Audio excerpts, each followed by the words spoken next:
Bonjour à tous, chers spectateurs. Je suis le Dr Revati Ramaswamy des hôpitaux Apollo à Secunderabad. Vous avez sûrement tous entendu parler de l'hystéroscopie. L'hystéroscopie consiste à examiner l'intérieur de l'utérus à l'aide d'un tout petit télescope.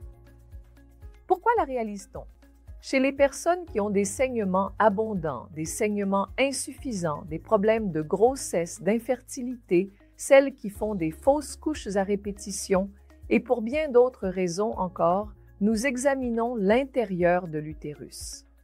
C'est un avantage, car il y a quelques années, il n'était pas possible de visualiser directement l'intérieur de l'utérus. Et maintenant, grâce à nos équipements avancés, nous pouvons non seulement voir l'intérieur de l'utérus, mais aussi, lorsque nous trouvons de petites excroissances molles comme des polypes ou des fibromes, nous pouvons les retirer en même temps. Ce sont généralement les causes des saignements abondants. Si nous trouvons des bandes qui collent les parois utérines entre elles, on les appelle des adhérences et elles sont responsables de règles très peu abondantes.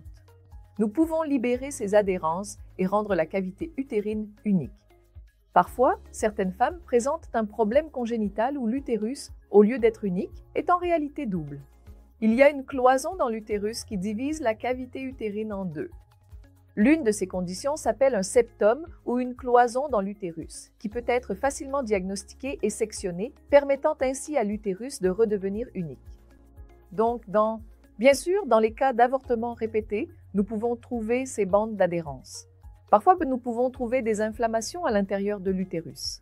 Nous pouvons diagnostiquer, par exemple, la tuberculose à l'intérieur de l'utérus. Ainsi, l'hystéroscopie est un outil extrêmement bénéfique et l'utilisation de l'hystéroscopie peut parfois, chez une femme plus âgée, éviter une intervention chirurgicale majeure appelée hystérectomie. Alors, profitez de cette technique, mes amis. Merci.